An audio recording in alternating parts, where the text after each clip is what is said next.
Enzo Recto, kalaban ang katiwalian at kasinungalingan, kakampi sa katotohanan at kabutihan. Remulla binanatan si Ombudsman Martires sa isang tanong, dahil po mga kabunyog, nagsampa po kasi ng reklamo itong si Amy Marcos sa Ombudsman, at ito naman Ombudsman, agad-agad nag-respond dito sa reklamo nitong si Amy. Nawala man lang naganap na fact-finding or pag-imbestiga, dahil po mga kabunyog, itong kasing pag-file ng reklamo ni Amy sa Ombudsman ay hindi pa pala final sa kanyang committee. Ibig sabihin mga kabunyog, nagpasa si Amy ng kanyang reklamo. Ayon lang sa kanyang pagkaka-unawa.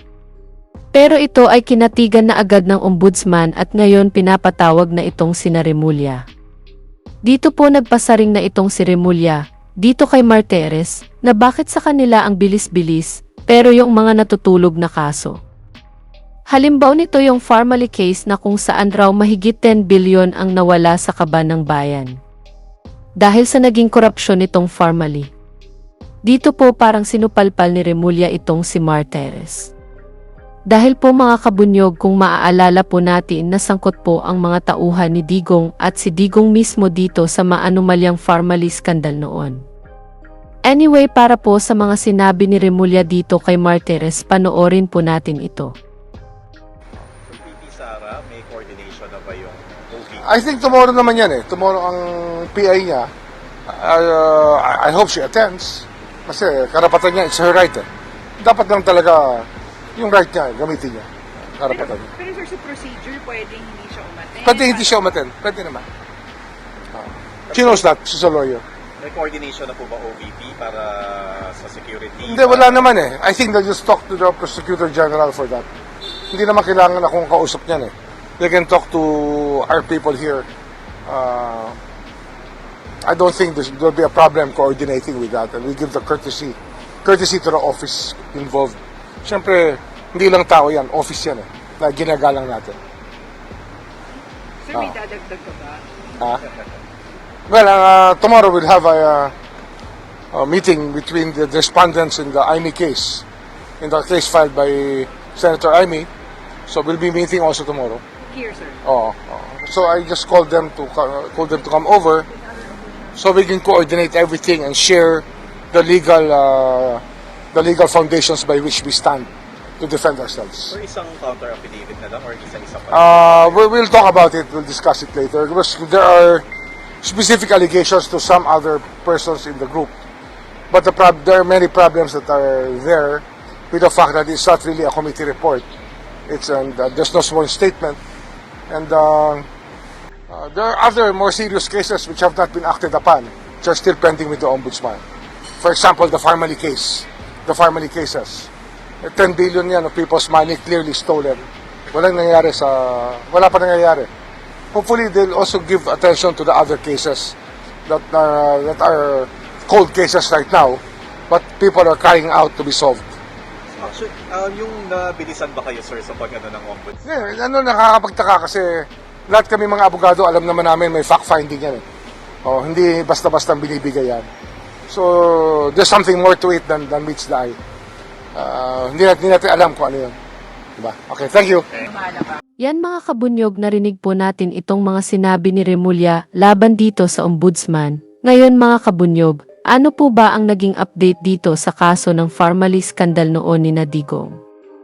Ang balita po namin ay wala pa pong nananagot kahit isa, pero noong nakaraang taon nakulong na si Christopher Lau, isa sa mga kabinete ni Digong noon na involved din sa Farmally scandal. Pero ano po ang nangyari dito mga kabunyog? Temporaryo raw pong nakalaya ito, at sumunod noon ay wala na kaming nabalitaan na nakulong pa ulit ito. Anyway mga kabunyog, para po sa detalye ng balitang ito, panoorin po natin itong nakaraan pang balita.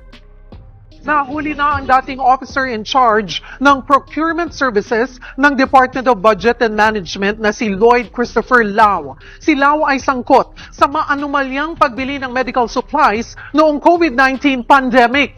Warrant ng Sandigan Bayan, inaresto si Lau ng CIDG sa Davao City kaninang umaga para ito sa kasong graft o katiwalian kaugnay ng iligal na paglipat sa 41 billion pesos na pondo ng DOH papunta sa PSDBM noong 2020. Bagamat pinayagan siyang magpiyansa ng 70,000 piso, naliliitan daw rito si dating Senator Richard Gordon na isa sa mga nag-imbestiga noon sa issue. Git ni Gordon, barya lang daw yan kumpara sa bilyong-bilyong pisong ninakaw sa sambayanang Pilipino. Hindi rin daw siya pabor sa kasong graft na isinampal kay Lau. Mas mainam daw kung ginawa itong plunder para walang piyansa. Umaasa naman si Senator Risa Ontiveros na ituturo ni Lau ang mga nasa likod ng kontrobersya. Time to face the music, Attorney Lau. Oras na para harapin mo ang mga kaso laban sa'yo. Aminin na rin sana kung sino nga ba ang mga big boss na may pakana at nakinabang sa korupsyon sa bilyong-bilyong COVID-19 funds. Yan mga kabunyog, narinig po natin itong nakaraan pang balita. Ngayon mga kabunyog, ano po ang nangyari sa kaso nitong si Christopher Lau?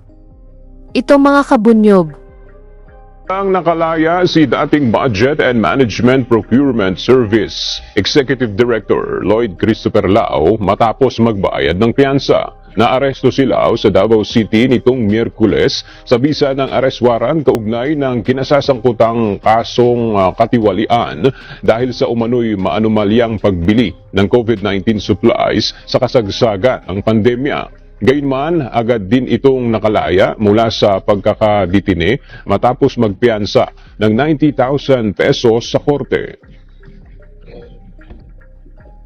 Ngayon, nasa labas naman na siya, no? Nakapag-bail na siya.